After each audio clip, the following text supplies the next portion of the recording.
اعوذ باللہ من الشیطان الرجیم بسم اللہ الرحمن الرحیم نحمدہ ونصلی علی رسولہ الکریم والمہدی الموعود علیہ الصلاۃ والتسلیم.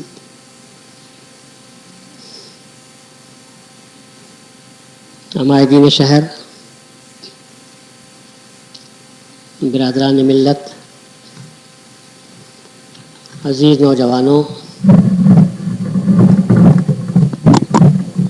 محترم خواتین اور پیارے بچوں،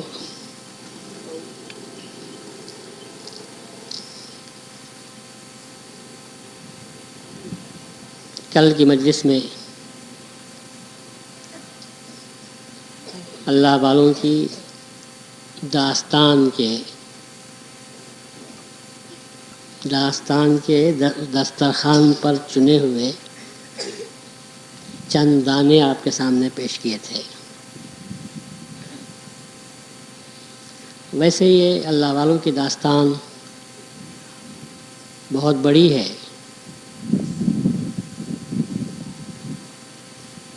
اس کی چادر اتنی بڑی ہے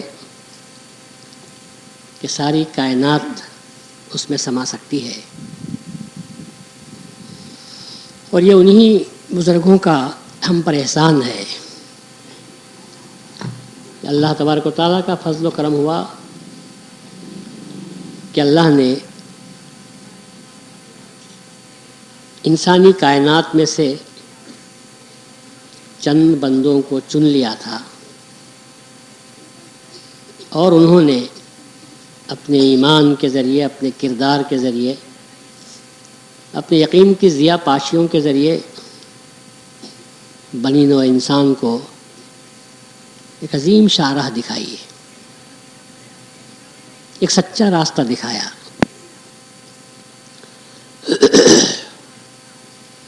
اور اس سلسلے میں دنیا کی طرف سے ان کو نعمتیں نہیں ملی.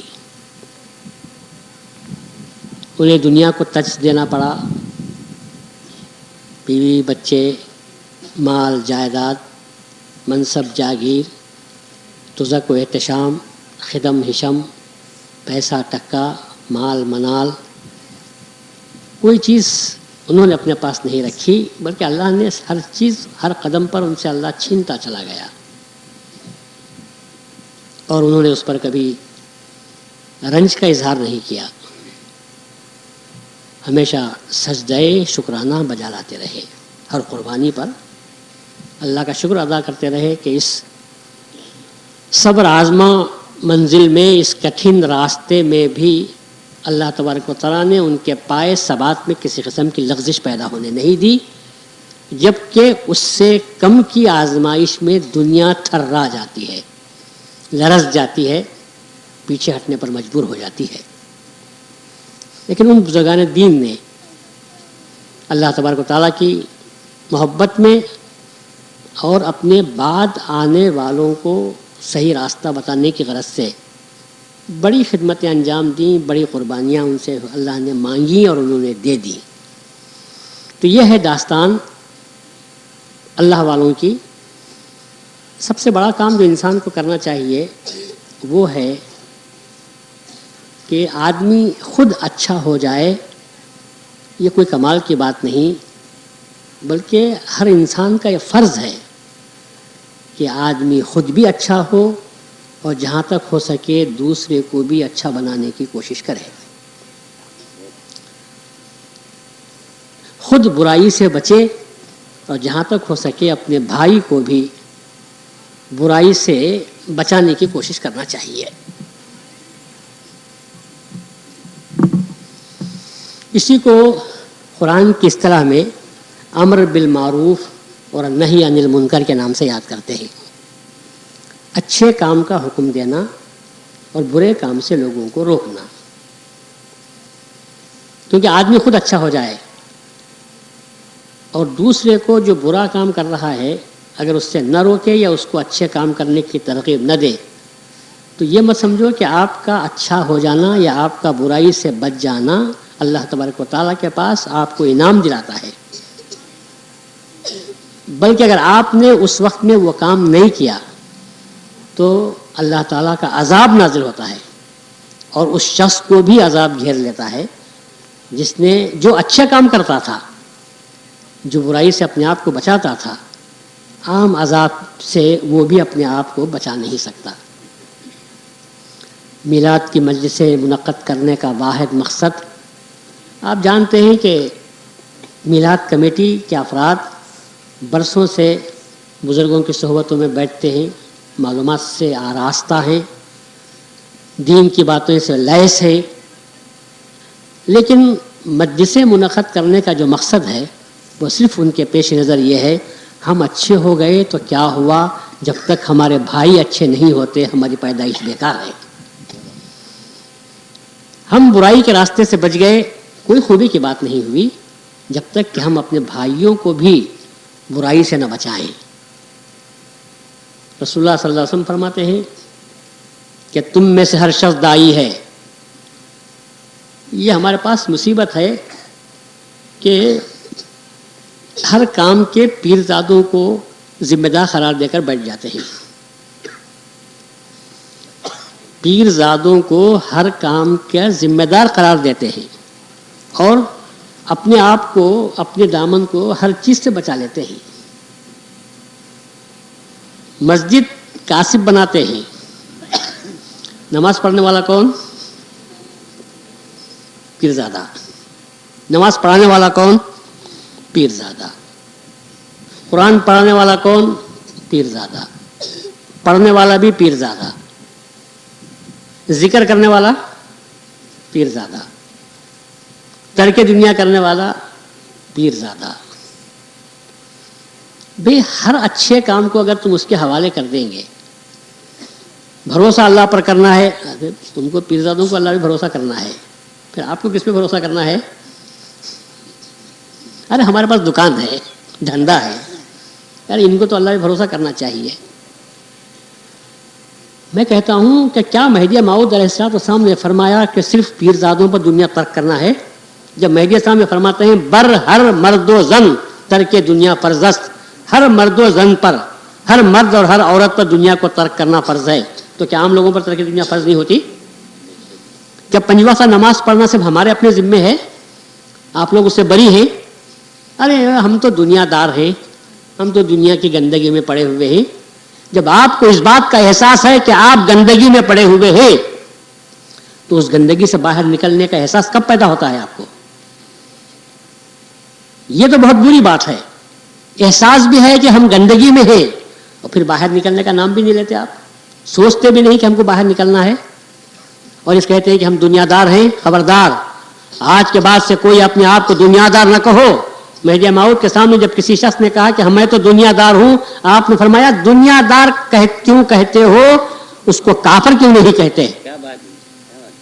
دنیا دار کیوں کہتے ہو، اس کو کافر کیوں نہیں کہتے؟